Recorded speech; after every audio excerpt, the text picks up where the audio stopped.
Away, Jose. The following footage proves beyond any doubt that the tanks intentionally set the house on fire.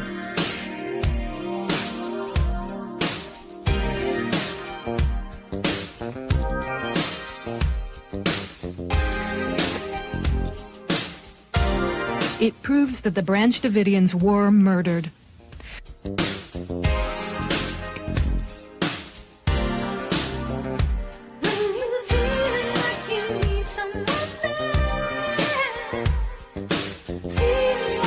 You can see that this tank has a gas jet on the front that shoots fire. You can also see the fire quite plainly.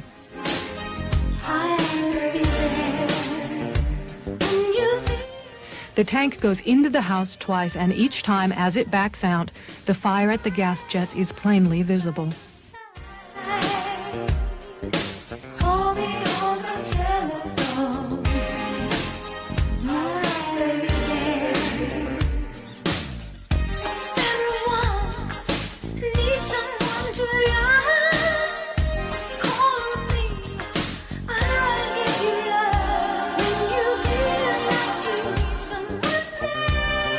We must all do more to recognize and look for the early warning signals that deeply troubled young people send.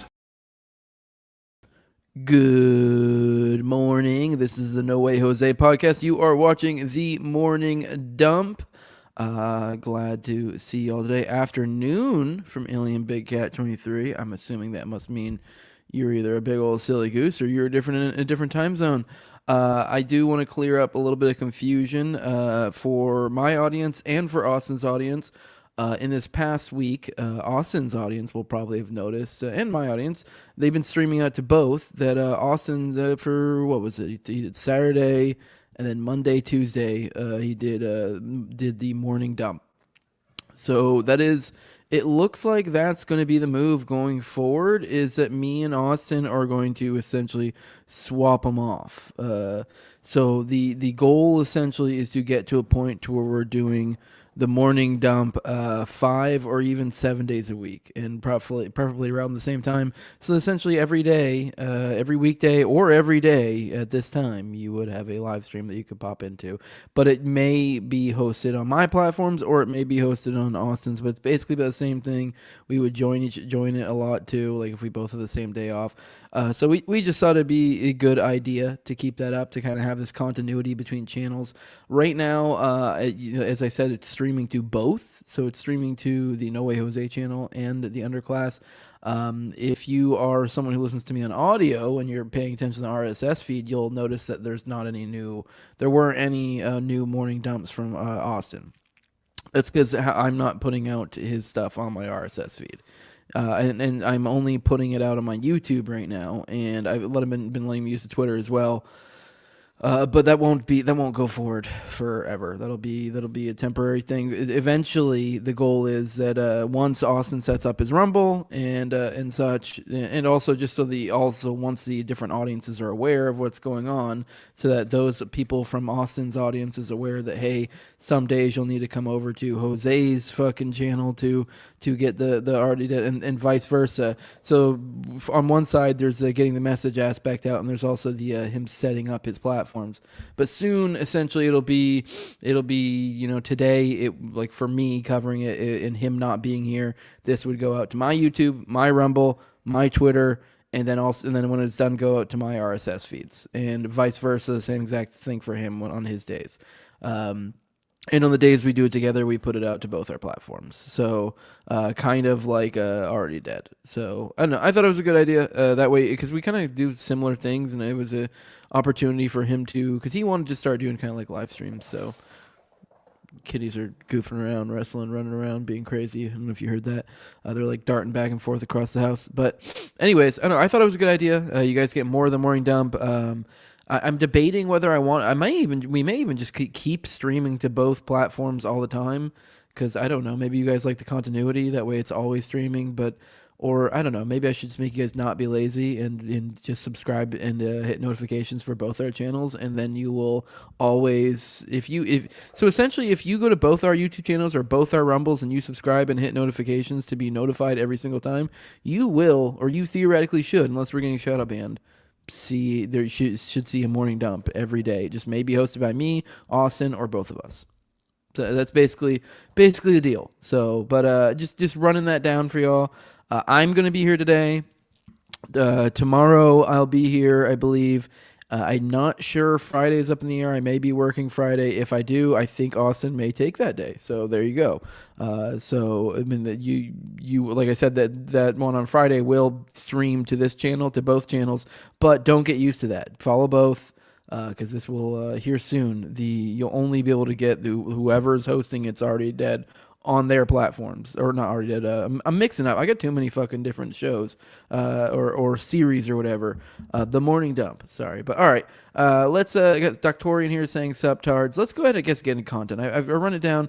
Actually, one more thing before we get into it. I got to pay the bills real quick, guys. Sorry. I do want to remind you guys that today's episode is brought to you by Nado Shave Co.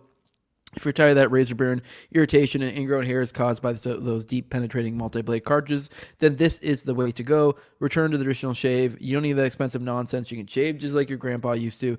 Whether you're shaving your whole face or edging up your beard, the single blades provide a barber-grade shave for a fraction of the price. The standard edition includes one traditional safety razor and a box of 100 stainless steel razor blades.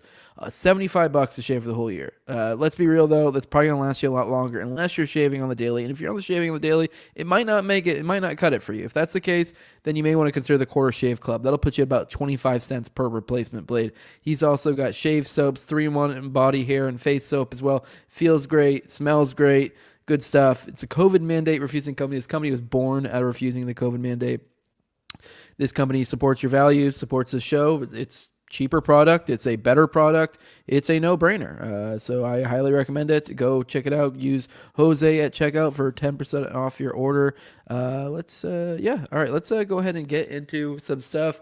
I would say you guys should probably, obviously I want you guys to follow both of us, but I would highly recommend it just simply for the fact, because since I've been gone, since I haven't done a morning dump since I believe last Friday, a lot has happened. A lot. When I left you guys, it was before the whole Sean Ryan, all that, what is it, Samosaur, I think is the guy's name on Twitter, the whole email manifesto debacle, whatever is going on with that dropped literally, I believe, on Friday after the show.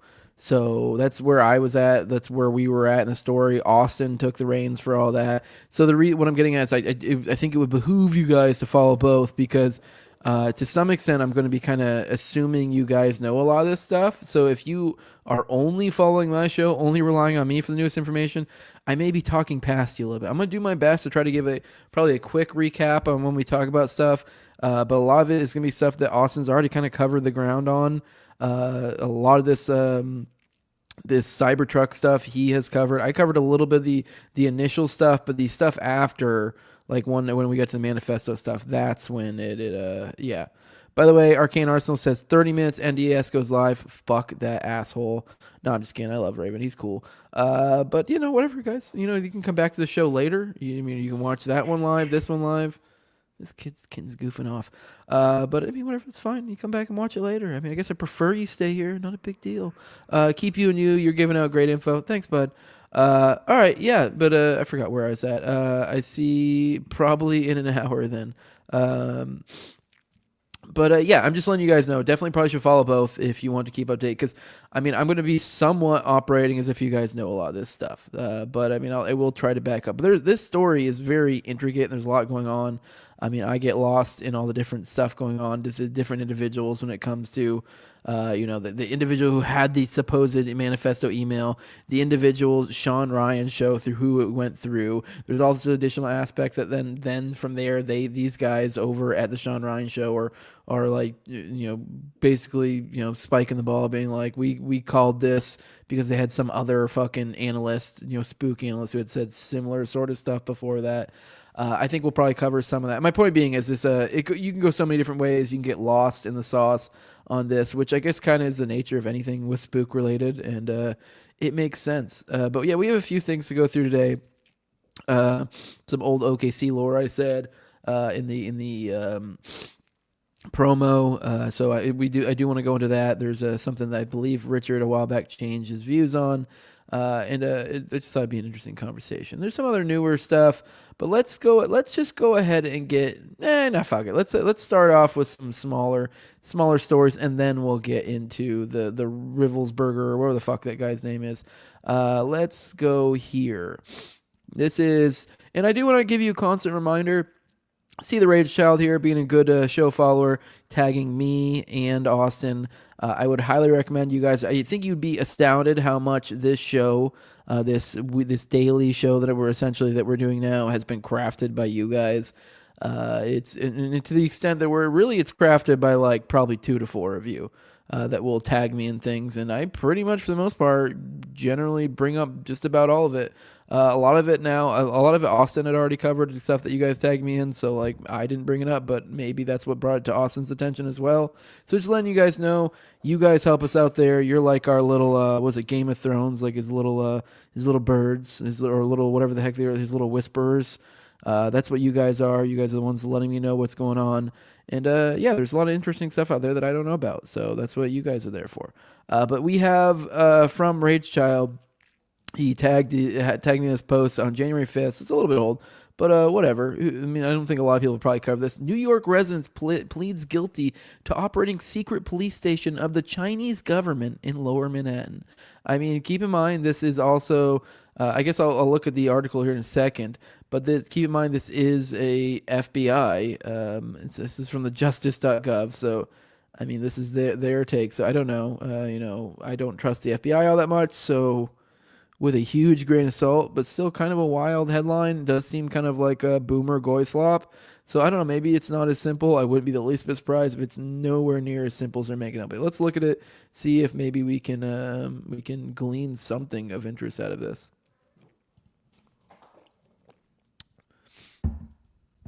Oops, sorry, I accidentally clicked out of it. All right, here we go. New York resident pleads guilty to operating secret police station of the Chinese government in Lower Manhattan. Chen Jinping, 60 of New York, pled guilty today to conspiring to act as an illegal agent of the government of the People's Republic of China, PRC, in connection with opening and operating an undeclared overseas police station located in Lower Manhattan for the PRC's Ministry of Public Security. Sorry, my nose is a little runny today, guys. My bad. I took some allergy meds, but it doesn't seem to have kicked in yet.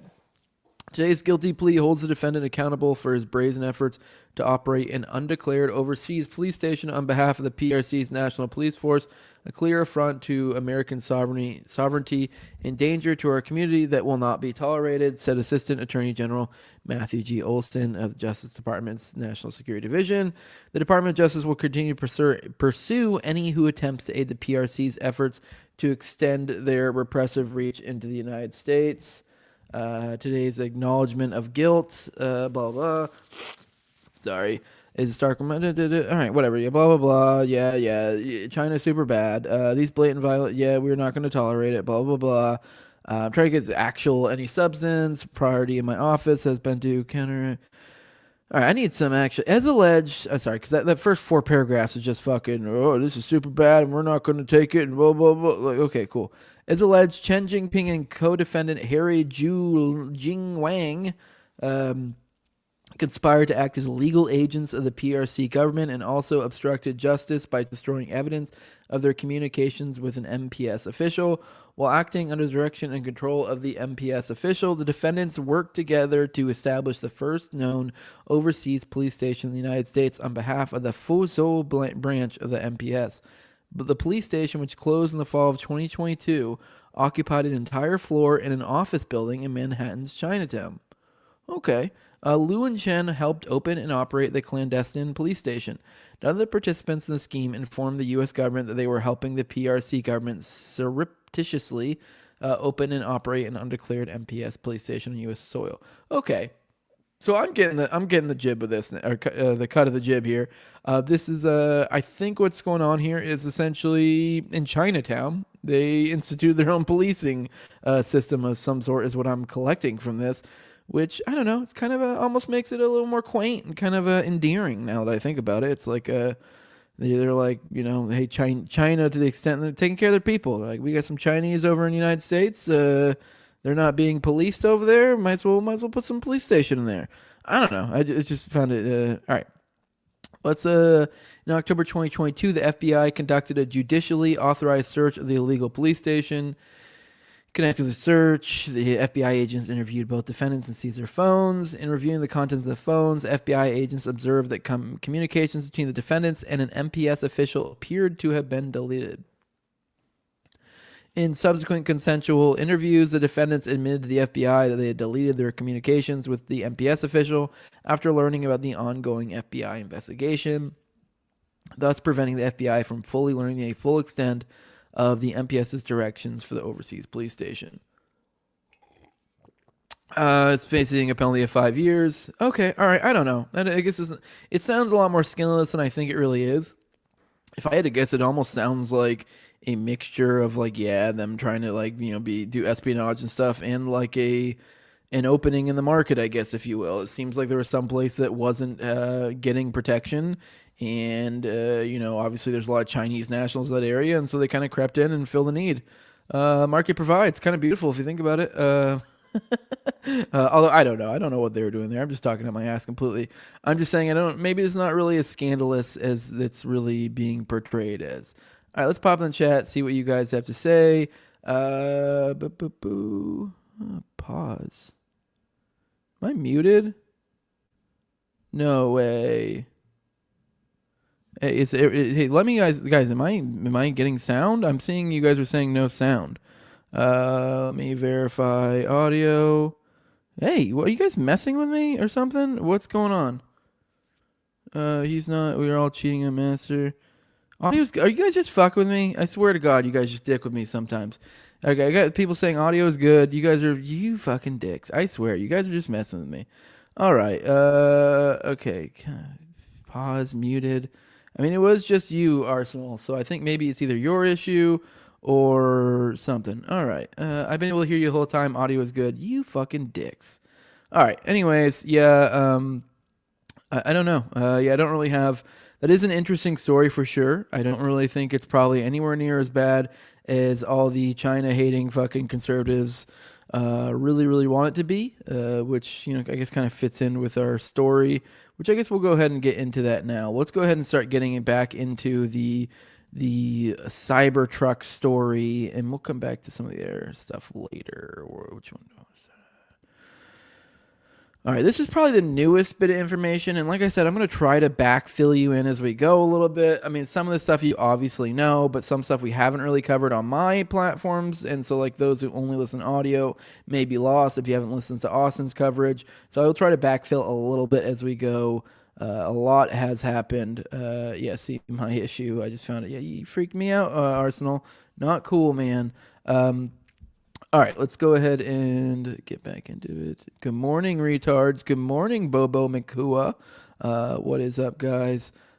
Sorry, let me get back to my tab. All right, this is probably the newest thing I've really seen. It seems kind of inconsequential, but I don't know. Probably makes for some funny jokes. I don't know what exactly he used it for, but it says new Las Vegas sheriff says the Cybertruck bomber used ChatGPT to plan his attack. It's about a minute 20 video. Let's watch this. I'm kind of curious what he used. I mean, ChatGPT or all these AI things have gotten quite useful these days. So maybe even to the extent to where you would use it to plan out your domestic terrorism. But all right, let's go and play. The sheriff talked about how the suspect in this case used ChatGPT to plan out his attack. You're going to see a few of the entries that he posted. This is chronological by date, but he basically starts using ChatGPT, which is a generative AI, to be able to get information on how to conduct this particular plot. So ultimately, you'll see that he looks at trying to figure out the amount of explosives needed in order to conduct the explosion he was looking to cause. He also talks about, in the next set of questions, you'll see he's trying to figure out where to buy fireworks and how much of it to buy. He looks at the equivalence of those fireworks and how they compare to TNT and other types of explosive material. On this next set of questions, there's a focus on the velocity of the bullet fired from the firearm and determining whether that would ignite the explosives. This is an important component, as you'll see when the ATF talks about the amount of explosives that he had and how they exploded, and a lot of those actually not detonating. Ultimately, that has to do with the research on ChatGPT, determining that he needed at least 2,000 feet per second velocity. All right, let's back up real quick. So this looks like his inputs on Jet. Let me make sure you guys are hearing me. Yep. I had it muted a second ago. But it looks like these are the inputs. So what is the largest gun store in Denver? Smith & Wesson Model 500, 3 feet per second. I mean, he had what, a Desert Eagle? I forget. Is a Desert Eagle a 50 cal? Is that what the Model 500 is? I don't think that's what a Smith & Wesson model. I don't know. I don't know what that was looking at. All right. Could it ignite tannerite? Oh, so he's trying to figure out if he can shoot, if it could okay. And then SR-LR 308 pistol, 7.5 feet per second. So yeah, I guess they're assuming these are all different things he's thinking about. Although these are things that, like, if a gun guy would totally have in there too. And this guy is a gun guy. So I don't know. I don't know how much I would, I mean, gun guys like to shoot tannerite for fun. But all right, let's keep playing. On ChatGPT, determined that he needed at least 2,000 feet per second velocity on the firearm in order to be able to actually cause a full detonation of all the explosives he had.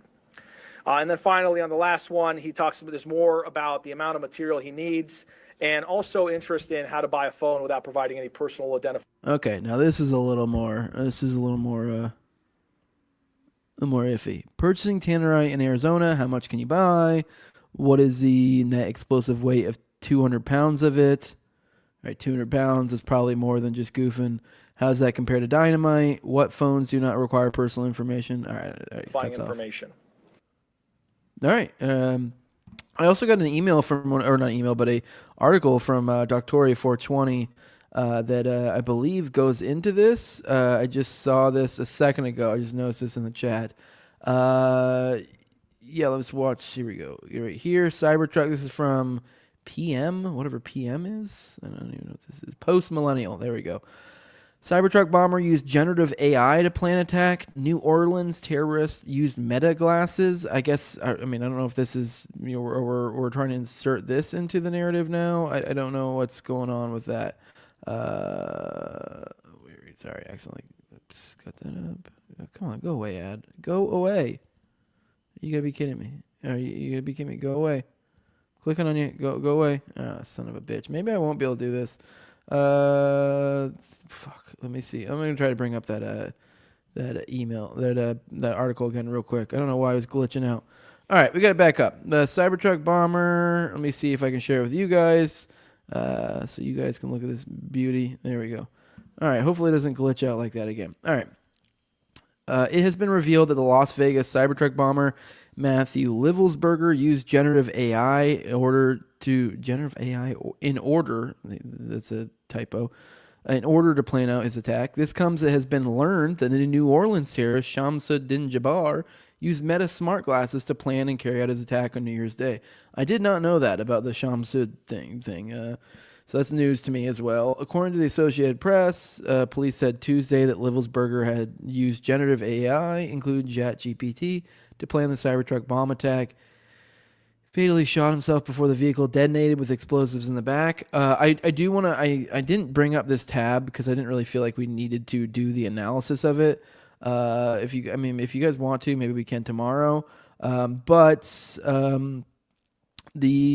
was a better video of like literally the moment it exploded, and you can literally look up to basically right up to the window, and it's tinted, so you can't really see too well. But you never see any sort of, muzzle flash or anything indicating a shot, which, I mean, it was supposedly a Desert Eagle that fucking domed him. So that's going to have a big old muzzle flash, likely, I would assume. And, nothing. And it was kind of like a semi-dark-ish area. Like, you would have seen the muzzle flash, essentially. Especially with the camera angle. No muzzle flash. It was shortly before. I mean, I don't know. Maybe they could have timed it before that. And I mean, you do see the explosion, and you can see you can see that there's a person in there. You can see the head. I mean, it's in the middle of explosions. You can't really tell if the person's alive or what, but I mean, you don't see them shooting prior to it. So, at the very least, within, I'd say, probably 10 seconds of the explosion, there's no gunshot there. So, that's still a weird component. How did this guy, I know, was he shot in the head? I know a lot of people kind of scoff and go, well, they can't do that. Well, like, yeah, that's kind of part of the crazy part of the conspiracy. Like, have they figured out some nerd shit to make it so that these fucking things will drive? I mean, as long as maybe there's a way to bypass it to where it thinks there's a bot. Like, I've never used an electric vehicle, so I don't know to what extent you have to interact with it when you're driving if you have it on automated driving. But I don't know, how crazy is it really to be able to somehow find some way to skirt around that, as long as maybe there's a body or something in there. I don't know. I'm completely talking out my ass. Let me see.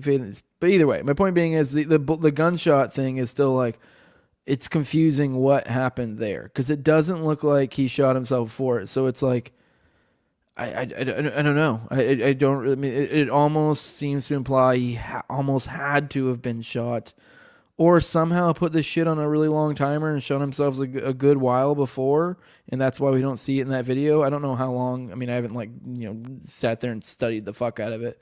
But all right. Let's keep going. Livelsberger was an active duty Green Beret at the time of the bombing. In a review of his history in ChatGPT showed that he was looking for information on explosives as well as targets. He also searched for if fireworks were legal in Arizona. The bomber reportedly left notes that said the bombing was meant to be a wake-up call for the United States. Now, the fireworks is important because, I mean, I'm pretty sure, if I recall correctly, it literally was supposedly fireworks is how they did it. So that's like, it's how he set up, which is a key thing. With this guy's a fucking Green Beret, and he's making, car bombs with fucking fireworks on what's supposed to be a super fucking resilient vehicle. I mean, a lot of people are making the point, they're like, oh, well, that's just a message that won't. I mean, it just seems goofy. I don't know. I mean, I feel like there's other ways you could have made a big I know. I mean, I guess to be fair though, it is pretty comical. Fireworks, CyberTruck. So I mean, I guess on that end, like, maybe he is right. But all right, whatever. Let's keep going. The motivations on the part of Jabbar, however, were inspired by the ISIS terrorist group. In a series of videos he made on his way to the attack, Jabbar said he had thought about killing his family, but decided on the ISIS terror attack instead. He had an ISIS flag with him as he carried out the attack, ramming an electric truck through a crowded New Year's party. He killed at least 14 people and injured dozens more. He had been wearing the glasses as he rammed the car into the crowd, where he then got out and started shooting at citizens. He got into a shootout with police and was killed. Okay, so he literally was supposedly wearing the glasses during this, which I don't know. I'm kind of a tech fucking Luddite. I mean, the fact that I even have a podcast is kind of impressive for those who know me.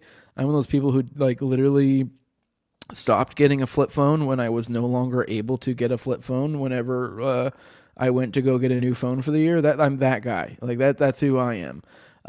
So I don't really know enough about these glasses. I mean, I guess in my idiot head, I just kind of almost imagine it's like a fucking, some Spec Ops video game, and he's got like fucking almost like a targeting system like Iron Man or some shit in there. I don't know. I don't know what you could really do with those glasses. Maybe he's just some sort of tech fucking nerd fag, and that's why he had them on. I don't know. But it is interesting, I guess. I mean, this is other commonality, both using kind of like newer, cutting edge AI tech-ish type stuff. I don't really know if it necessarily means anything, but interesting nonetheless. Oh, that was the end of the article. Okay, but weird for sure. Weird. I don't really know if there's much to be said about this, but it's probably in chat. Let's see. See what all you had to say. All right. Demonizing AI. No, somebody said something about demonizing AI. No, I think AI is kind of cool, honestly. Oh, you're saying that like they're demonizing. I mean, perhaps. Yeah, I guess.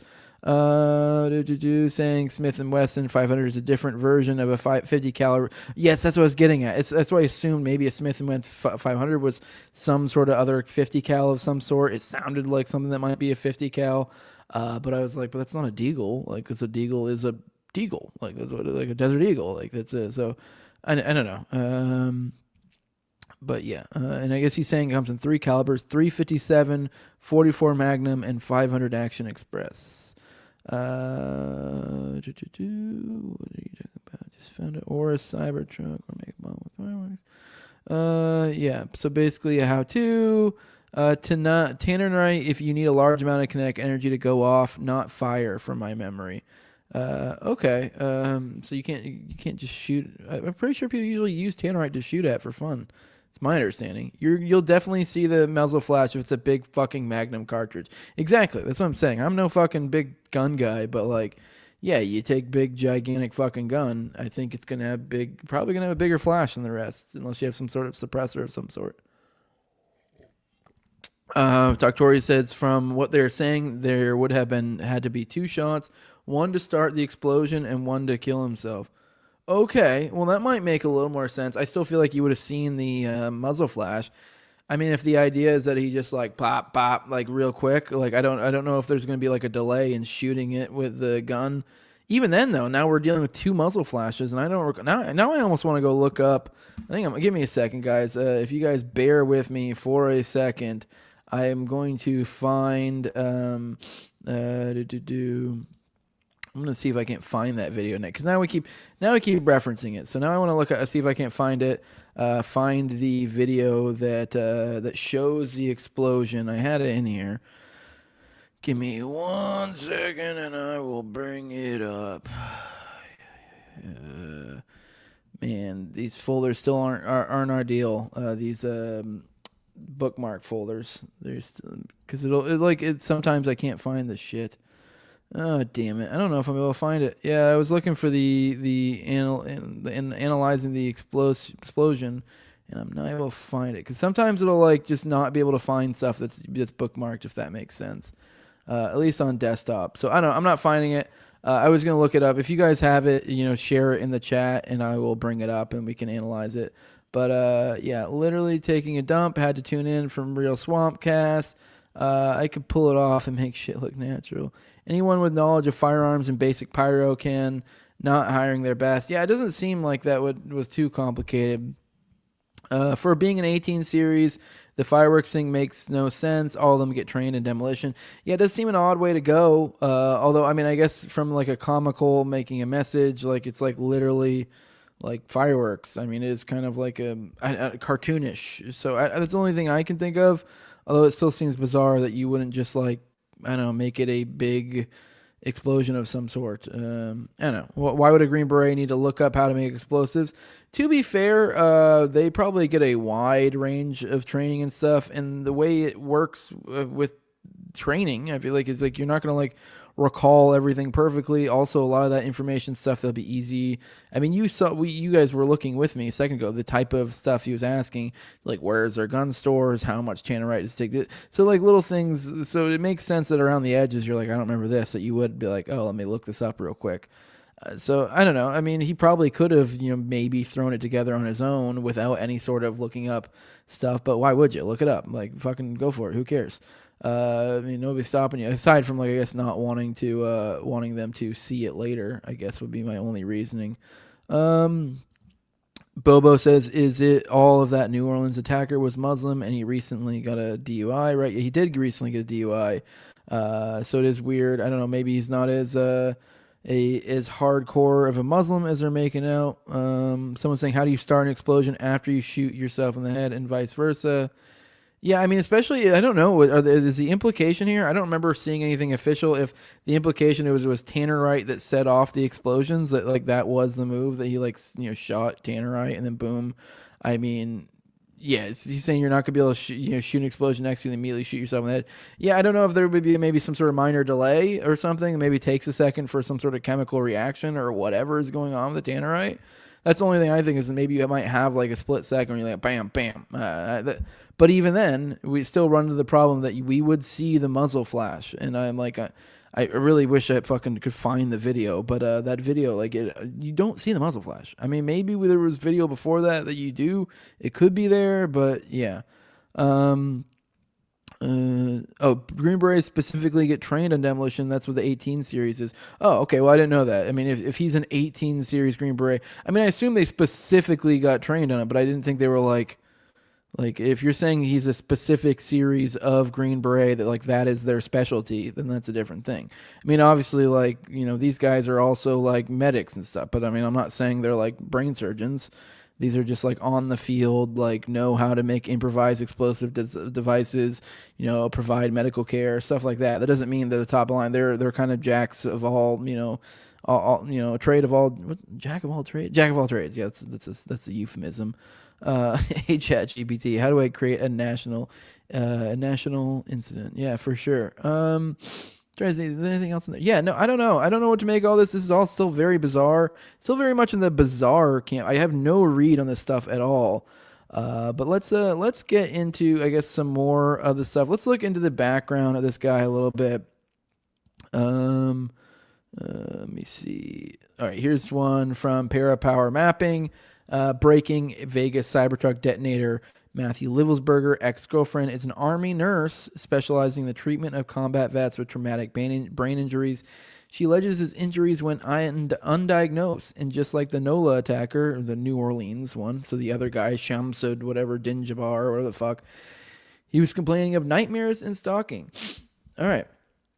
So this is Livelsberger right here. So here is clips he took. This from the New York Times. Cybertruck soldiers' struggle began long before Las Vegas blast, nurse says. A Green Beret who had served several combat tours fatally shot himself in a Cybertruck that exploded outside a Trump hotel on New Year's Day. It says Alicia Arrett spent years as an Army nurse working with combat veterans with brain injuries. And when she started a relationship with Matthew Livelsberger in 2018, long before he shot himself and blew up a Cybertruck in Las Vegas this week, she recognized many of the symptoms in her new boyfriend that she had seen in her patients. A master sergeant in the Army's 10th Special Forces Group, he was forgetting words, losing his train of thought mid-sentence, and struggling with insomnia. Which, by the way, this has been a big part of the narrative, is that his, like, mental well-being, which makes sense. But it did kind of get me thinking, like, you have all these spooks guys, and it's like, how often is that the narrative of, like, these guys and all their mental issues? And don't get me wrong, like, these guys do crazy shit. So it just makes sense. That, you know, they're on the, you know, white knuckling adrenaline, that these guys would later be like, whoa, like, have some issues. But it is from a conspiracy standpoint too. You're like, that also kind of works as the perfect environment to also slip in some even more sinister, you know, MK Ultra type stuff, and to completely be able to get away with it because it's completely plausible. You know what I mean? So I don't know, just a thought. I was just thinking about this. You know, I believe earlier today or whatever. I was just like, what an interesting, like, because it is a common narrative that keeps coming up. Is that to the point to where it just seems, you know, almost placed, but it is, once again, I mean, it also is like, it's somewhat believable, because I mean, if we're not to believe there's some sort of craziness going on here, I mean, just looking at the facts, I mean, as like a dude who's did a ton of fucking spec ops shit, that offed himself, so it would make sense there's some stuff going on here. All right, anyways. A mass sergeant he was struggling with insomnia. He had headaches and depressive moods that sometimes kept him shut away for days. In a text exchange after they started dating, he mentioned having been deployed 3 times in 3 years. She asked if he had been hurt. Just some concussions, he responded. I think he wanted to get help, but he thought if he said anything, he wouldn't be able to do his job anymore. She said in an interview on Friday from her home in Colorado Springs. They dated for 2 years and then remained friends. So I don't think they were together at the time, is what it sounds like. By the time they met, Sergeant Livelsberger had been in the Army more than a decade and had been deployed into combat a number of times. He had spent years jumping from airplanes and being exposed to weapons blasts in training. He had back injuries from hard parachute landings and had lost some of his hearing after being around explosions and gunfire. After the course, he grew paranoid and believed he was being followed, she said. He had nightmares that persisted long after the course was over. He considered taking a less demanding support job in Special Forces, but after some thought, opted to take a leadership job at an American base in Germany. He knew he was having problems then and thought it was related to brain injuries, but he also knew if he said anything, they wouldn't let him go. The two friends lost touch when he moved to Germany in 2022. And then this shared that he quote tweeted another thing of his, which was Shamsud Dinjabar, the NOLA attacker, who also was dealing with similar issues. He was reportedly having dreams telling him to join ISIS and carry out his vehicular domestic terror attack. contrary to the family annihilation he initially planned. Per law enforcement, via these social media bids none of us have seen. In a series of videos, the suspect in the deadly New Year's attack in New Orleans discussed planning to unalive his family and having dreams that helped inspire him to join ISIS, according to multiple officials briefed on the investigation. Shamsuddin Jabbar, the 42-year-old man who police suspect drove a pickup truck into a crowd of revelers on Bourbon Street, killing at least 15 people and injuring dozens more, made the chilling recordings while driving from his home in Texas to Louisiana, authorities believe. Which, I mean, these are videos I don't think any of us have seen. I haven't seen anything about it yet, because these were the claims that were supposedly a little bit more, because, I mean, so far as a forward-facing information we have on this guy, there really wasn't anything too crazy that's, like, overt, from my recollection, correct me if I'm wrong, that would really point to. I mean, we had like, oh, this guy had a Quran and like, but we hadn't really seen anything. All of his online posts were pretty tame, but then supposedly there were these supposed social media posts where he was going like really off the handle, but we've never seen those. I mean, maybe if you guys know of those existing, let me know, tag me in them, share them in the chat, whatever. Cause I mean, I would be interested in hearing what he has to say there. But it is bizarre that it seems like the only little bit of like actual overt, like it seems like this guy actually did it type stuff that we have is just kind of a trust me bro is what it seems like. But I might be wrong. All right, let's see what else we got here. Let's go here. We have a New York Post thing. CyberTruck bomber Matthew Loudenslager's wife broke up with him days before explosion outside Trump Hotel. Let's read that. See if maybe that gives us a little more understanding into his mindset. So apparently this is the case. I don't recall seeing this. This is from January 2nd. So this is like the day, literally basically the day after. For some reason, I kind of missed this little bit of information, so I don't know, maybe you guys did too. I know this isn't really new, but we're kind of filling in some of the blanks around the edges. All right, let me check in the chat real quick too. Let me see. Sorry, that's coming in choppy. I'm driving and reply. Okay, I see. Doctori, has anybody dug into whether they had any missions together, like Muslim dude was his drone spotter on a run and shoot mission? I mean, from my understanding, because I've watched a few breakdowns from like big military fucking bros, and my understanding is that like yes, technically, if you look at their job descriptions, I believe, I forget this, they had two jobs they kind of shared. I think like essentially some sort of nerd, title of some sort, and then also something to do with social something or other. Like human resource something or other, like he was some sort of human resource manager, which just means maybe he was someone in the unit that managed their personnel. I mean, whatever that might mean for them in that given scenario. Same thing with Loudenslager.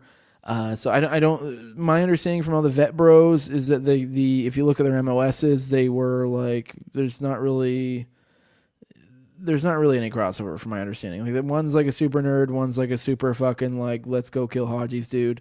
So different things. So, but, oh shit, you know what? Don't let me forget, guys. I don't have it brought up today, but we'll have to go in tomorrow.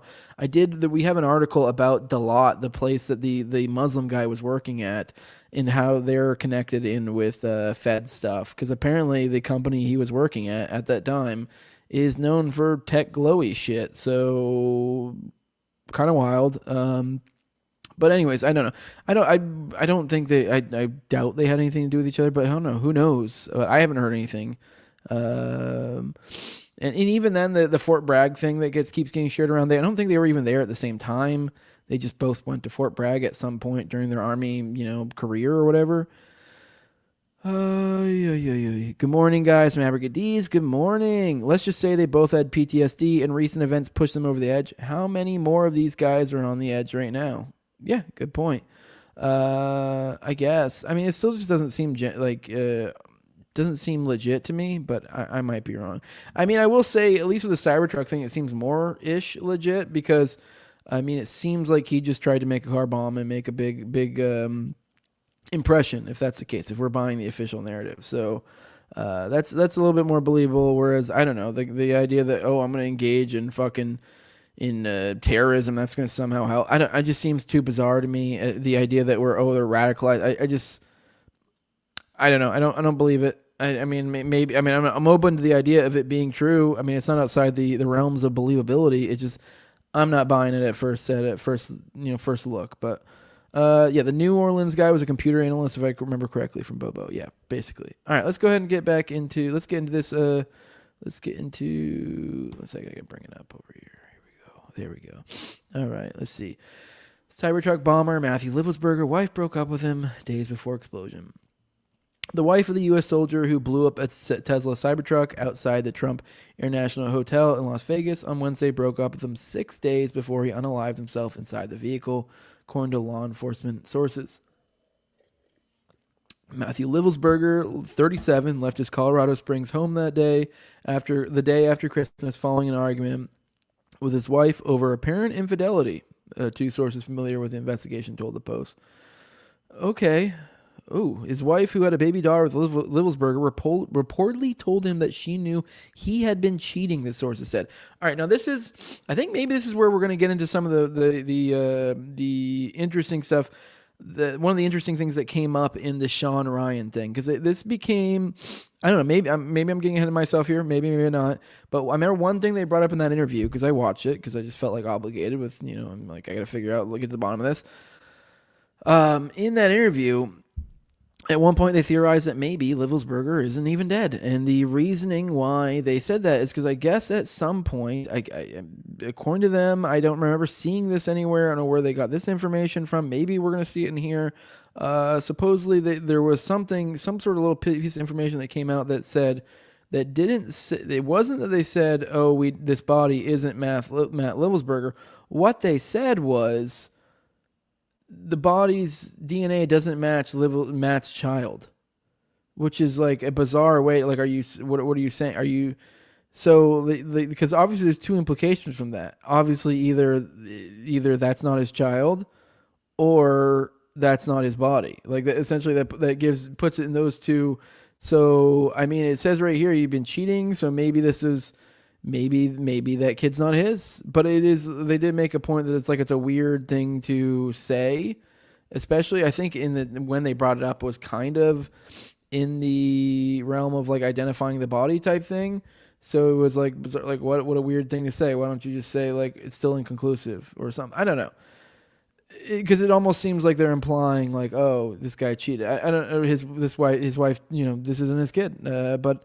Which I guess, to be fair, if that was the case, that will drive a dude over the edge. So, which I can completely sympathize with that if that is the case. So yeah, okay. Well, that's awful if this is true. After leaving Colorado, Livelsberger rented a Cybertruck through the Turo app and made his way to Vegas, where he parked in front of the Trump Hotel on New Year's Day. You guys know the story there. With the new development in the case, investigators are probing whether the soldier's motive is purely personal rather than political, as previously considered, given the location of the detonation and choice of vehicle. The FBI had been looking into the possibility the bombing was politically charged because it occurred outside a hotel by blah, blah, blah. Yeah. So here's the picture of the guy again. Here he is.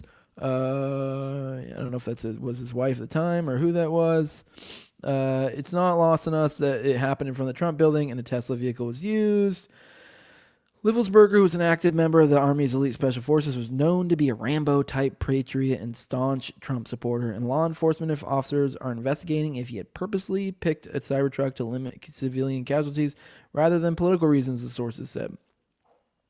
If he had used a normal vehicle, the explosion would have likely taken the glass doors of the building and possibly the lobby, potentially killing innocent bystanders.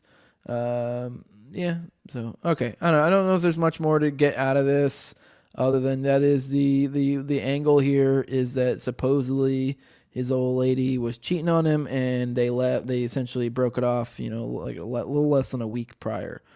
Yeah, they're saying he's a Trump guy. He loved Trump. He was always a very, very patriotic soldier, a patriotic American. An uncle said, so to kind of what kind of guy this guy is. Kind of just your generic military bro guy.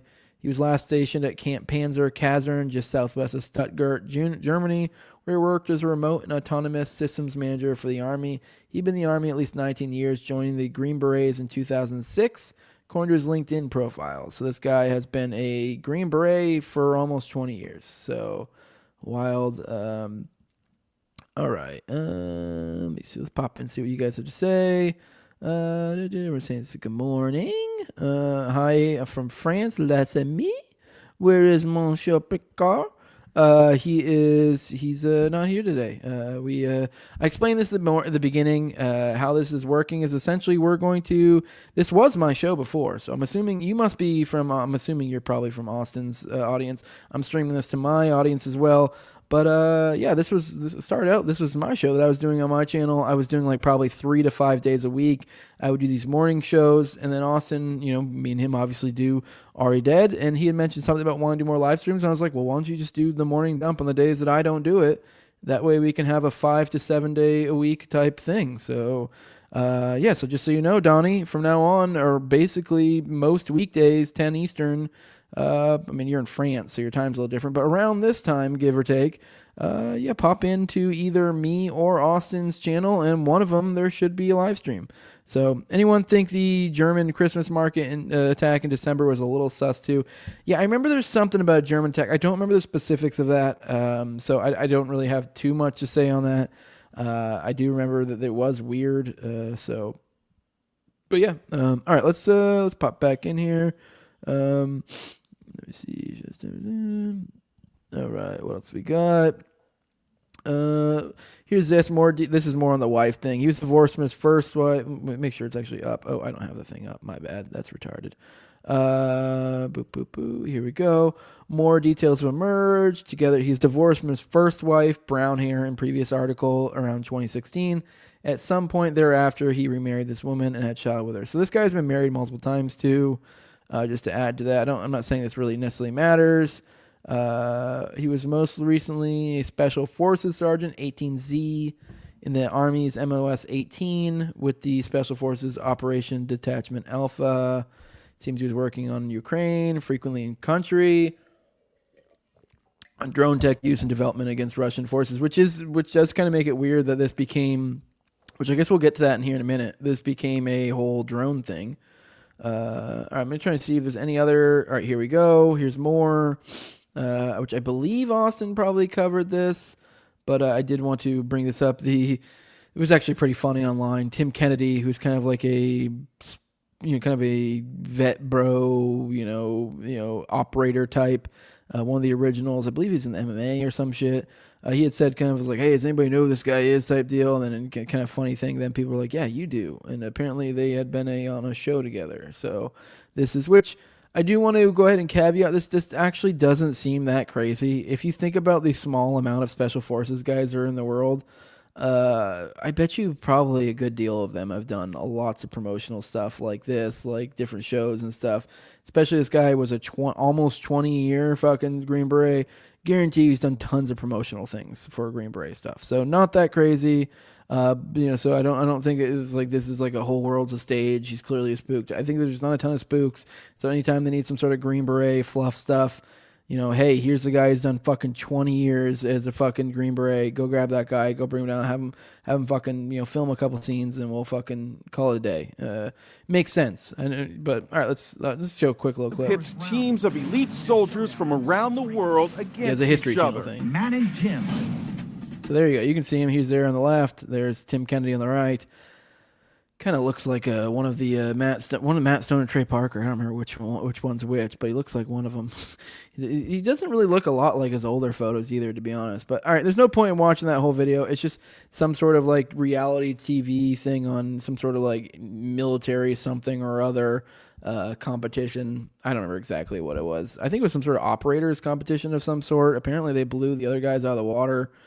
So, I don't know. You can look into that more if you want to. It just was kind of a funny story. Tim Kennedy trying to figure out who the hell this guy is. And everyone's like, obviously everyone kind of jumps to he's some sort of glowy or something. Like, how the hell did you not know? I mean, Tim Kennedy's probably, I don't know how many fucking things he's been on. The idea that he would remember some guy he randomly got partnered with for one fucking media appearance. I don't know. It looks like it's been a while too. Probably in the 10 to 20 years, if I had to guess. So I don't know, not that crazy. I forget less consequential things all the time, or more consequential things all the fucking time. All right, 1 second.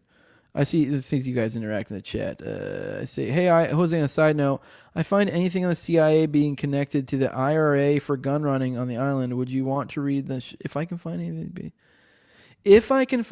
on the CIA being connected to the IRA for gun running to the island, what island? Would you want to read that for the show? The IRA, like you talking about Ireland? They're. I never really got too big into IRA stuff. I mean, I'm down. So yeah, if you send that to me. I mean, if you want to, if you follow me on Twitter, you can send it to me in DM. I will watch it tomorrow. Yeah, I don't know what's happening. Great content. Respect from Ireland. I mean, yeah, was Ireland not IRA? Am I mixing things up? I forget what even IRA is. Am I retarded? He's laughing. He's saying, haha, Ireland. Oh, he's saying the timing. Okay, I guess there was, that is weird. Literally had a guy pop in from Ireland as you're talking to Ireland. Ireland is connected to Ireland. Okay, I guess Ireland is a big-ass island, I think. So I guess that makes sense that you are talking about running guns to the island. Okay. Yeah, I'm down, I guess.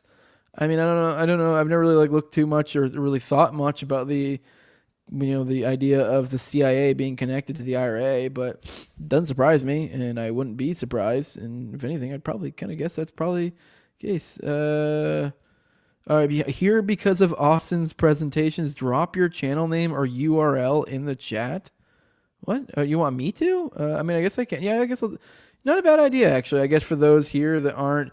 But my channel name, I do the No Way Jose podcast. I mean, if you've been following Austin's channel for a while, you'll see that I do regularly. We do once a week show together on Tuesdays. We did one last night, actually. The Already Dead.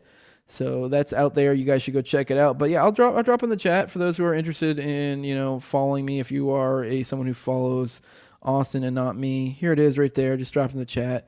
So go follow that. That is where I'm at. And make sure you're following Austin as well, because as I said, the days that I'm not doing the morning dumps, he will be doing them. So if you're one of my followers, you should be following him. That way you can be kind of getting constant updates. Highly recommend it. Said thanks. You're welcome, bud. Yeah, looking forward to seeing you at more stuff I do. The American mob supply the guns, I thought, is what Alan's saying. Well, therein is kind of what I think my dude's getting at over there. Old Bobo is the mob and the CIA really aren't that much different than many people seem to think they are. But all right, let's see what else we see. Okay, let's go ahead and get into what the fuck. Sorry, I'm trying to find the. I think I accidentally exit there. Oh, god damn it. So, sorry, I think I accidentally fucked up one of my tabs that I was saving for something else. Sorry, I was looking for the manifesto. Oh, right here it is. My bad. Share this tab instead. I don't know. All right, here's some Sean Ryan. This is he's promoting this video. I guess how do I back this up? There's so much to this. Let's see. Yeah. Sorry, I'm popping back in the chat. I'm being a little ADD here. See guns and car bombs. Yeah, the shit about the process is some wicked shit. Great scope. Yeah, they're talking about Austin's here. Yeah, Austin's stuff has blown up recently. He's gotten like almost 25,000 follower or views off of his process video, which is wild. Process stuff is interesting. I'm surprised that's what's done it. He's done lots of great work. I've been saying for a long time Austin is this character that's been slept on, and he's going to do really big things, and this is kind of why I've hitched my wagon to some extent to him, because it's like, dude, he's doing big stuff. Or really good stuff, and it's going to, at some point, just going to have to hit the algo, and that's what's happened here. He's gone like almost probably 1,200 followers in like a week or something on YouTube off of that process video. But you guys should definitely go check out all his older stuff. Check out his RSS feeds. Check him out on audio. That's probably the best way to check it out. Go from the beginning and check out his old, like when he first started, he did like digestible, shorter stuff, like say like a 20 minutes on Zionism or something. But it's great if you start from there and then it builds up, and the next thing you know, you're getting like hour and a half things on like the process church and shit. So yeah, definitely check out Austin's stuff. Austin's the shit. That's what you guys are talking about. The CIA showed them how to use it, is what Bobo was saying. The Irish mob did not. The Italians, they famously had the brand new Barrett 50 cal M107 on the island When it came out, old man Ronnie Barrett was shocked. His rifle's there, find the English army. I will say on the IRA thing, I do recall that was a big part of like my or not a big part. It was one smaller node that you could dig into is the, what do we call them? The patriot movement or the dissident right or the racist right or what that like rough, conglomerate of right wing, some extremists, some racist, whatever at that time in the 90s and their connections to the IRA. There was a lot of that. And which obviously that then kind of is like one step removed to connected to glowy shit. Cause it's like, I don't know, let's be real. What's the difference between the fucking, the page, that realm of the right at that time and the glowies? Not much. I mean, the irony of like look at the backdrop that we have right now as I say that. But yeah, U.S. All right, you get people talking about the IRA stuff. The Pilgrims is great to cut through the bullshit. His reference to the face of Red Death is awesome. All right. Let's get back into content. Let's check. I'm trying to think of how to give you a quick rundown. This is the interview that I talked about that I watched recently. This is Sean Ryan. He had this guy named Samasaur Shoe, whatever you want to call him. I don't remember what his real name is. Shoemate, I think is his real name. But he used to be a intelligence analyst for somebody or other, some military. He got out, I guess, because of the jab. This Samasaur guy supposedly got an email from this Matt Livelsberger guy, and then he essentially revealed this information on the Sean Ryan show, which we can look once again on Sean Ryan. We talked about this last night. We've also been talking about this for days with Austin. This guy literally says right here, former Navy SEAL / CIA contractor. We also went big time on last night on Already Dead into his past as a Blackwater contractor of some sort, even though I don't even know if he technically was a Blackwater contractor, some sort of spooky agency. And then also he looked like he was literally some sort of high level, member of, some drug trafficking network in South America at some point. And supposedly, according to him, this was when he wasn't working for the agency.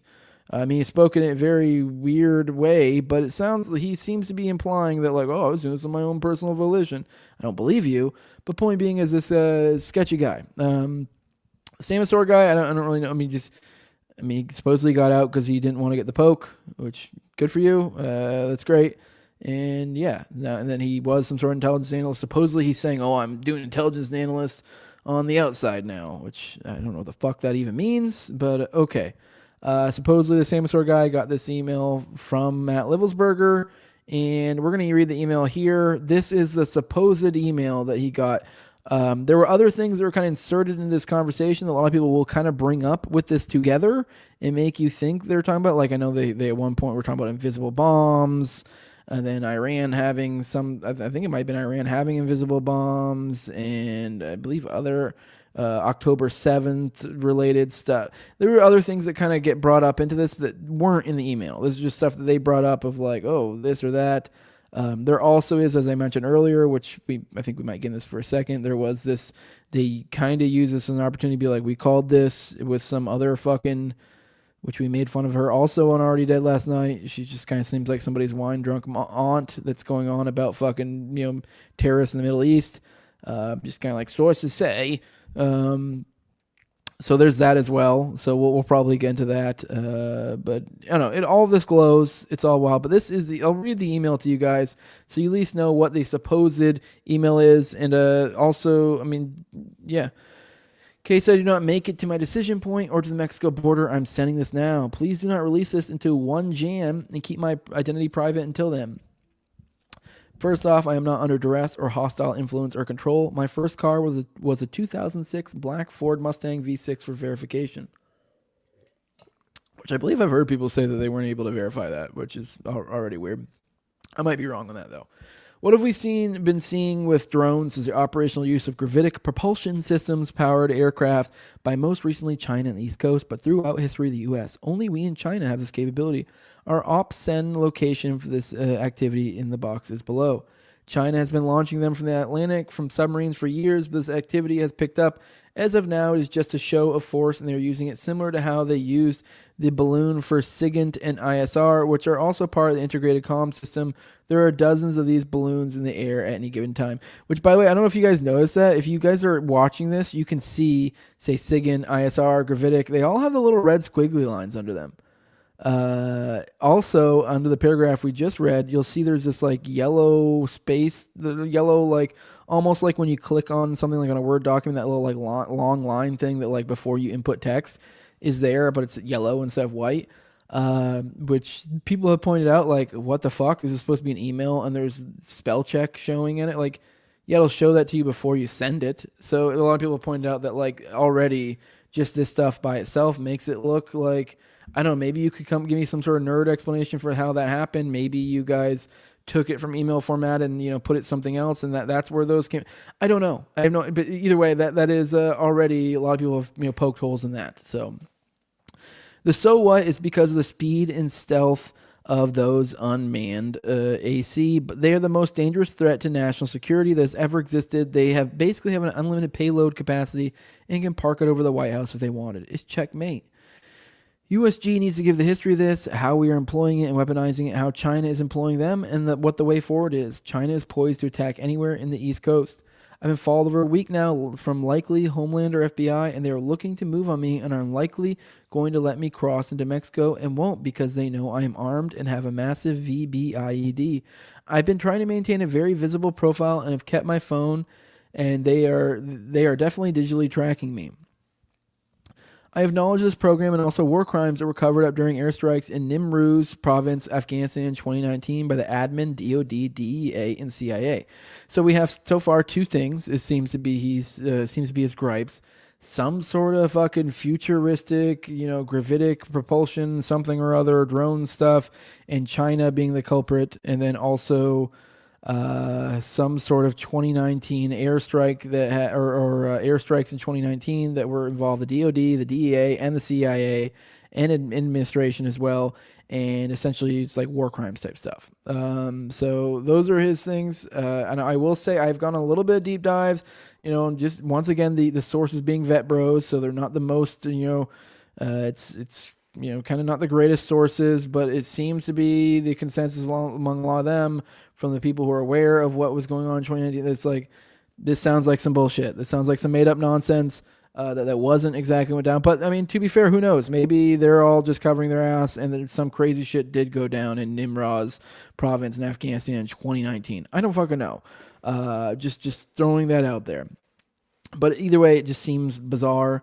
I conducted targeting for these strikes of over 125 buildings. 65 were struck because of civcas. So civilian casualties is what that means. That killed hundreds of civilians in a single day. U.S. foray continued strikes after spotting civilians on initial ISR. It was supposed to take 6 minutes and scramble all aircraft in CENTCOM. The UN basically called these war crimes, but the administration made them disappear. It was part of that cover-up with U.S. foray and agent, you know, covered up. Which, once again, this is another thing. If you watch the show, this was a thing that came up multiple times. He's like, oh, I redacted this, I redacted that. They redacted things. This guy supposedly doesn't work for the government anymore, and he's redacting things, which to some extent I guess I understand, depending on what's going on. But it's just like, just illustrates how connected this guy is to where, like, he's literally like, oh, yeah, I had people hit me up being like, oh, yeah, that's so-and-so. He's still doing this. And like, oh, that's Bob. Don't go ahead and redact. Like, this is how tied into this stuff this guy is, which it's funny. They sell this as like a positive, these vet bros, you know, operator types. But it's like, dude, that you're so not a good source of information. Like you're like, oh, my buddy Tim over at Green Beret oh yeah, I got to redact his. Like, I'm sorry, if you're the guy that the information is coming through and you're the one that's like, you know, all these people and like you're to the point where you're like, oh, which, I mean, it's one thing if you're a journalist and you're like, oh, I've been contacted by whatever, but he was like, yeah, he was making it sound like, oh, I knew so-and-so and this and that. And like, and you're like, all the while they're like, trust me, bro. And you're like, fuck you. Anyways, you need to elevate this to the media so we can avoid a world war, because this is a mutually assured destruction situation. For vetting my LinkedIn is Matt Berg or Matthew Livelsberger, and active duty 18Z out of 1 to 10. My profile is public. I have an active TSSCI with UAP, USAP access. Yeah, so that's that. That's the thing. Now the the reason why kind of what I'm getting at is then breaking. Las Vegas police and the FBI have said they do believe the manifesto being circulated by Sean Ryan was written by the bombing suspect. So yeah, this is them. I'm not gonna play the video. We played it last night on Our Dead, but just them saying that this is exactly the police and the FBI have come out and said that. Now I don't know if new information has come out since. Because I vaguely recall them saying they had some sort of other, piece of writing from him or something. I've been trying to find that again, but struggling to find it. But it's I'm surprised they bought into it. That there have been tons of people who have slapped this down. I mean, I don't know. Maybe this is a legit email from Matthew Livelsberger, but I don't know. The looking into it, I've looked into it, and all the different people break it down.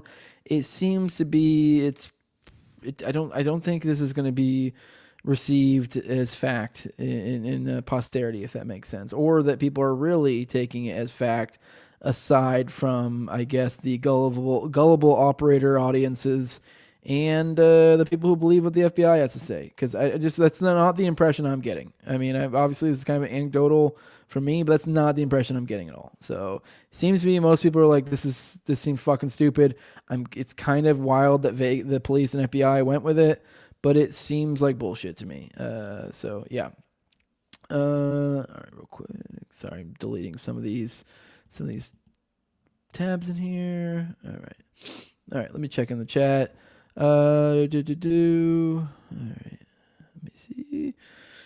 Canada doing the 90s. White nationalist groups were just fed ops. Yeah, 100%. Heritage Front. Alamo. Okay. Plus, I mean, the brand new Armalite rifle. Right when it came out in the 60s being used there, as well as the Ghetto Master MAC-10 being used in the 80s. Come on now, that's crazy. It had to be CIA. Yeah, it would. IRA, it does seem like that would be kind of like their a good chance for them to kind of, I don't know, just have fun.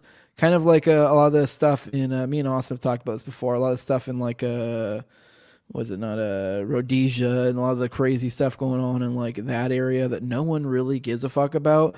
It's kind of like a CIA fun stomping grounds because you're like, hey, do whatever the hell you want, all right. Let me see.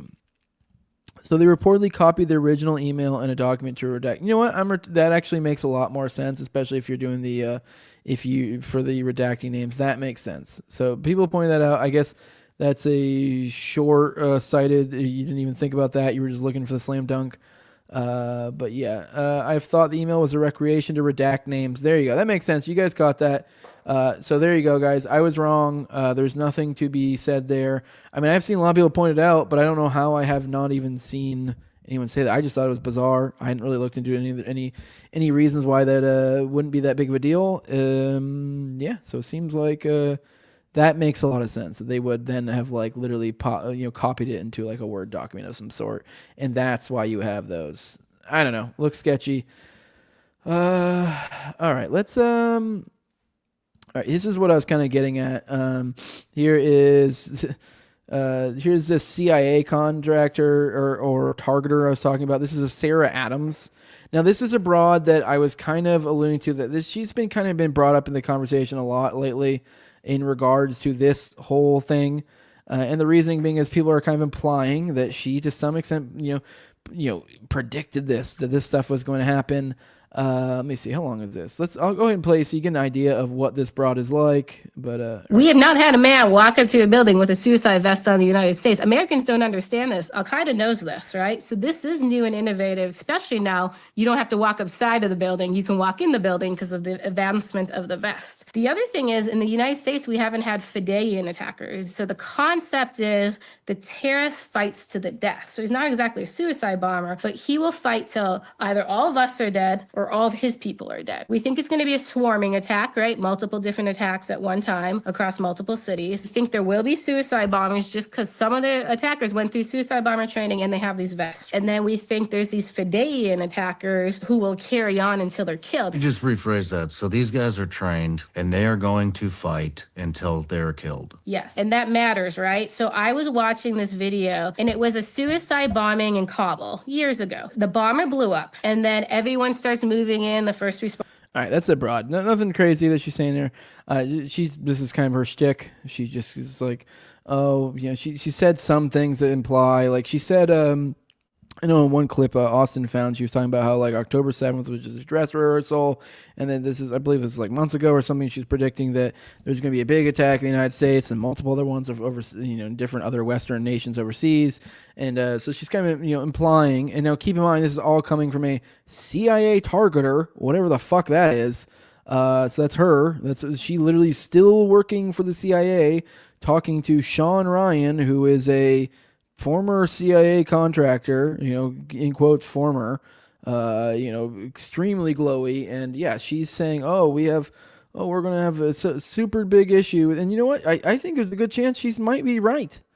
But the problem is, like, you got to think where this information is coming from. And is it really her predicting a prophecy coming true? Or is it a little bit more sinister than that? I think it might be a little bit more sinister than that.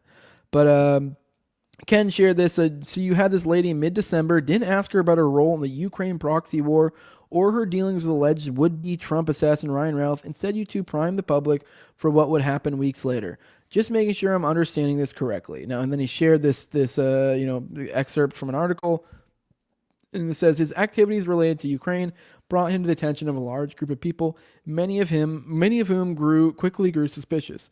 Routh was well known among volunteer aid groups in Ukraine as a fraudster and kind of a whack job, said Sarah Adams. That's a broad we just read about. She's talking about her knowledge of this Routh guy, one of the attempted Trump assassinators.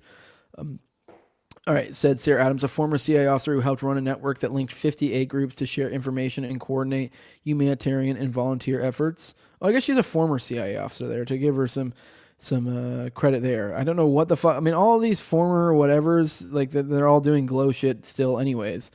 All right. That linked 50 aid groups to share information and coordinate humanitarian and volunteer efforts. He claimed to be working with the Ukrainian government to recruit foreign fighters, but wasn't, she said. Ukraine's International Legion, which handles foreign volunteers, has denied having any ties with Routh. My name is Ryan Routh from USA. Read one message viewed by the Journal. Okay, that's all related to that. But yeah, no, she knew about this chick. It never came up, and obviously she played a big role in the Ukraine shit as well.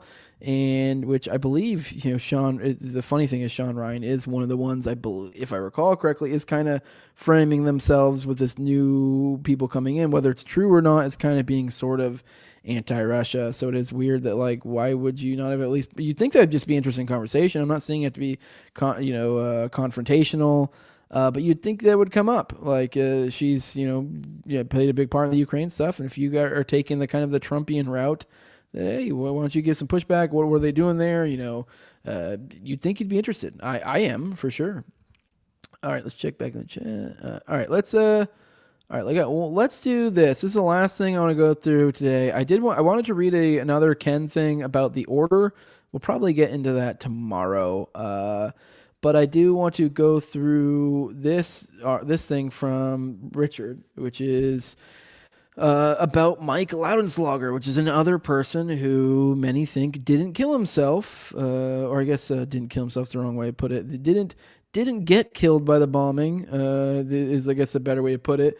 This ties a little bit into the Yiki story. This is actually something that I used to be kind of with Richard on this one, or where he was at before. I changed my opinion on it over time, mostly from talking to Tanya.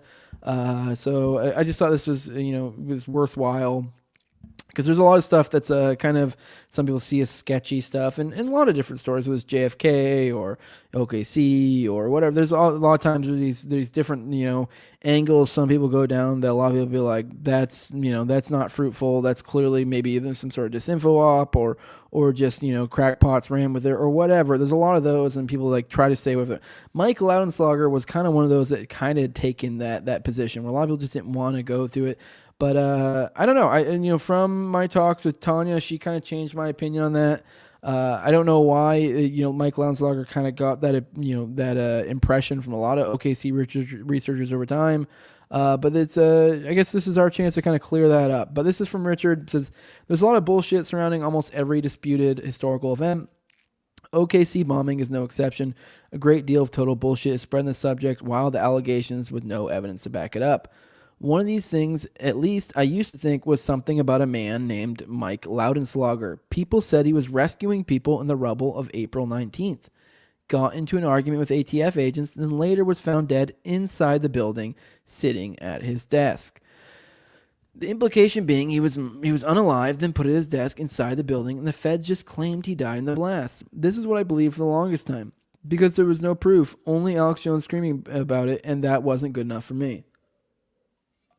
Well, now I know. I now think I'm wrong about Mike Loudenslager.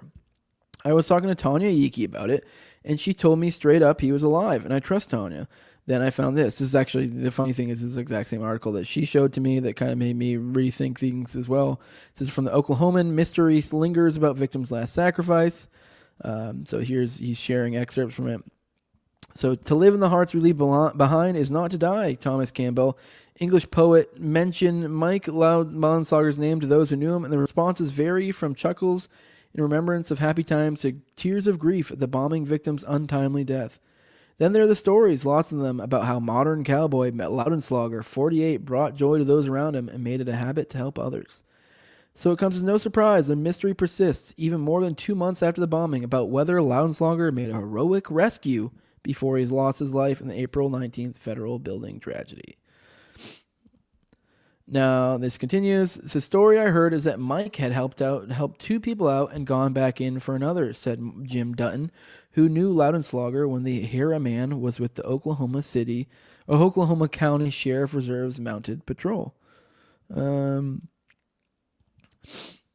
sorry, I accidentally clicked on the wrong tab. All right, here we go. Loudenslager's younger brother Tim said he too had been told his brother may have made the ultimate sacrifice April 19th.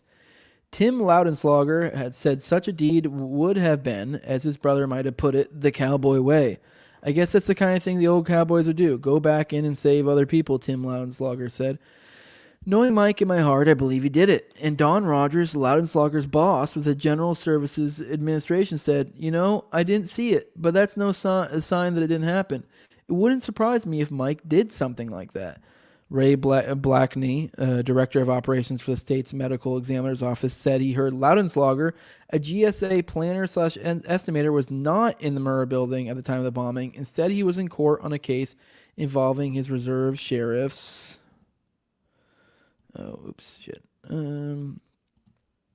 role. All right, a district judge says these are kind of just different excerpts all over the place, so I don't know if they connect well, so I'm just kind of reading different parts. It says a district judge says he was in court at the time of the bombing, Blakeney said. Rogers doubts Blakeney's story. Rogers says he saw Loudenslager in the federal building just minutes before the bombing occurred. So now we have this guy saying he saw Loudenslager in the federal building. Wait, what? He was in the court. Okay, doubts Blakeney's story. Okay, never mind. I was misunderstanding this. Right.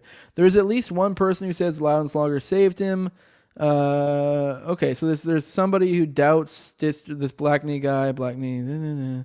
All right, Michael number 1 was a tremendous man. He would do anything for anyone if he could. Ledger said. Ledger, a GSA maintenance worker, said he was in the first floor GSA office when the bombing shattered the building. He said he lost consciousness when he came to. He was covered by about 6 inches of rubble.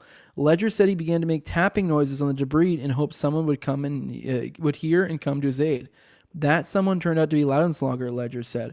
I heard his voice said, I hear you. Keep tapping. Now, here is where, having other knowledge about the story comes in handy.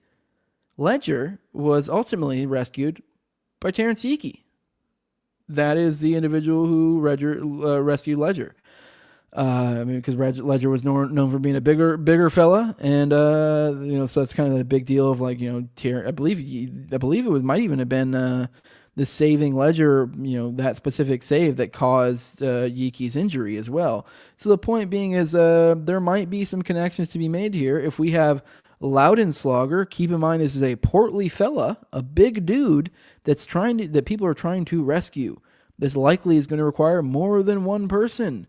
So I'm just saying, obviously these aren't things we know for sure, but we have Randy Ledger, who was the person under the rubble claiming he heard Loudenslager, and he swears it was Loudenslager. He says he knows his voice. I think we'll get more into that in a minute, but he claims he heard Loudenslager.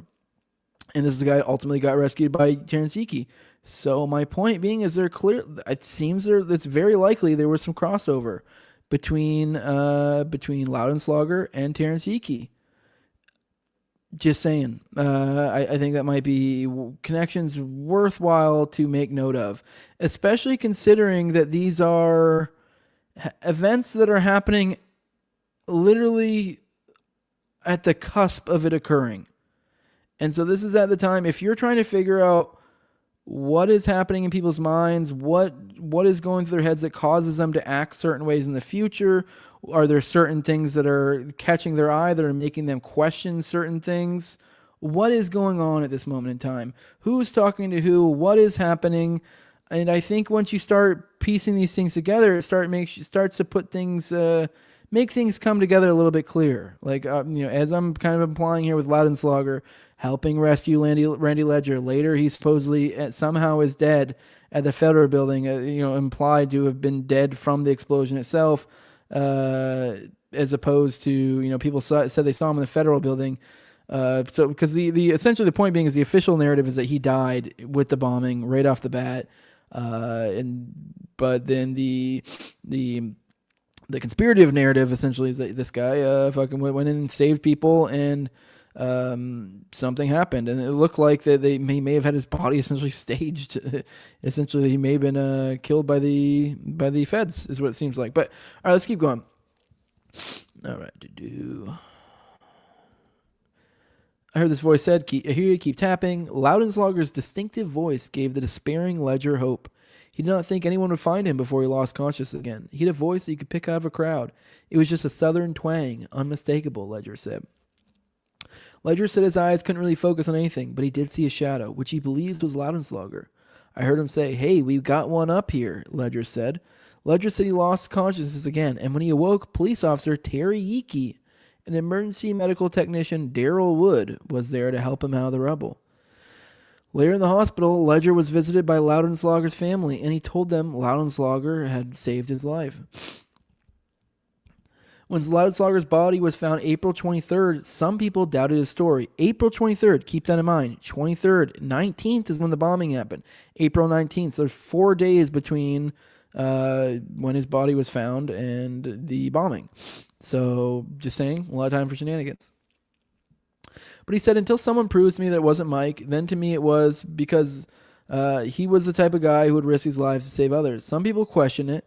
Some people believe it. Those who knew Mike, who I've talked to, don't doubt it, Ledger said. Ledger, emotion choking his voice, said he would like to meet with Loudenslager's family again and thank them for his sacrifice. Bill Payne, who rode with Loudenslager in the U.S. Marshals posse, which I think that's another key component to keep in mind. U.S. Marshals, Loudenslager was a U.S. Marshal. I mean, I don't know enough about how those the U.S. Marshals operate within law enforcement, but I think it is important to keep that in mind. That we had a Loudenslager who was U.S. Marshal. So just saying.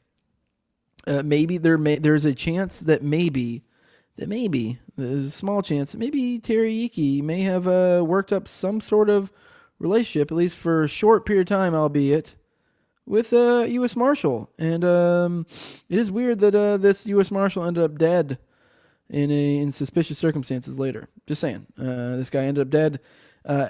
They basically made it sound like he was killed by the bombing itself as opposed to saving people like he supposedly did.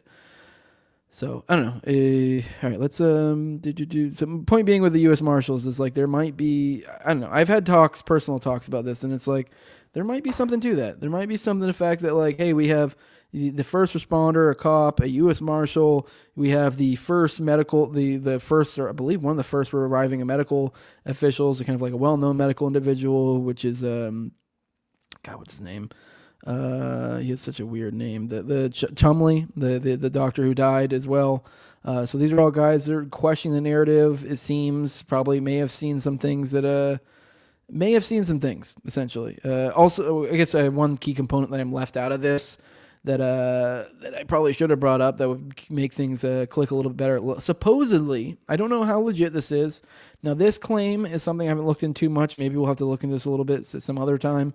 Supposedly, the claim is Loudenslager also beforehand, I don't remember what specific information he supposedly knew about, but somehow he warned the the daycare, and apparently that's the reason why there wasn't that many kids in that day. So I mean that becomes a part of it. So like, did he know something? I don't know. All right, let's keep going. I need to probably stop conjecturing so much. But my point being, I think this might be one of those overlooked things that has quite a bit of significance. Mike was a very caring person, Payne said. Bill and Rosemary Arnott, also with the U.S. Marshals Posse, said Loudenslager's jovial presence will be sorely missed on the group's future trail rides and parades. Regardless of what the need was, he was always there to lend a hand. It's a real loss to the posse and the community now that he's gone. Rosemary Arnott said the group honored Loudenslager at Saturday's Blackberry Festival in McLeod, where the posse rode in the annual parade. She said the memorial included the riderless horse, with Loudenslager's boss, Rogers, leading Loudenslager's horse, Bubba. All right. Now, we are riding memory. All right, I'm not going to read that part. That part's kind of just, the send-off, whatever. The story doesn't detail this, but Loudenslager's dead body was found sitting at his desk inside the Murrah building rubble. Yet, he saved Randy Ledger. Randy remembers it. He talked to Mike, then passed out, and when he woke, Terry Yeeke was there and helped him get to safety. How the hell does a guy save people that day? Then he gets murdered, and his body is placed at his desk in the building, and the feds claim Loudenslager died in the blast. Died inside the building when the bomb went off, but Randy Ledger saw him after the bombing. And other witnesses, including no less than a judge, say that Loudenslager was across the street in the courthouse when the bomb went off. So how the hell did Loudenslager end up positioned at his desk, dead inside the building? And he says, I no longer think this is some bullshit. Instead of Alex Jones screaming about it, I've got a citation where I can say, Randy Ledger says he was saved by Loudenslager, and a judge says he was inside the courthouse when the bomb went off. He has the article attached here. I'm going to go ahead and retweet it. So if you guys want to go check that out on yourself, here's a picture of the fella. And yeah, I mean, that's really all I have to say on it. Yeah, then you see here, actually, there is a photo here of Randy Ledger on the right here. So here's Randy Ledger, bigger fella. I mean, obviously spent a long time, but big guy. So kind of get an idea what I was getting at. But yeah, that's it, guys. I think that'll be. Oh, he's already going over. Let's pop in the chat real quick, see what all you guys say before we get out of here. But yeah, let's pop back in. Let me see. Morning, fam. Good morning, Agdababi. I think, you tagged me. All right, y'all check that out. Probably bring that up tomorrow. The whole OKC official story glows brighter than the sun. Yeah, I don't know if you're one of Austin's followers, but I would recommend if that is something that interests you, that's the thing I'm probably best well known for, is I have a whole playlist on Oklahoma City bombing. The guy I just was reading is the guy who had on the show. We did somewhere in the realm of like 15 plus hours on the Oklahoma City bombing. And I've interviewed Tanya Yeeke. I've interviewed Yeeke's best friend in the force, Steve Vassar, and I've interviewed other people. Jonathan Franklin just recently was someone who interviewed McVeigh in jail. Anyway, I've done a lot of that, so go check out that playlist if that's something interested you. Just go to YouTube, hit playlist, hit OKC, got all my shit on it there. Highly recommend it.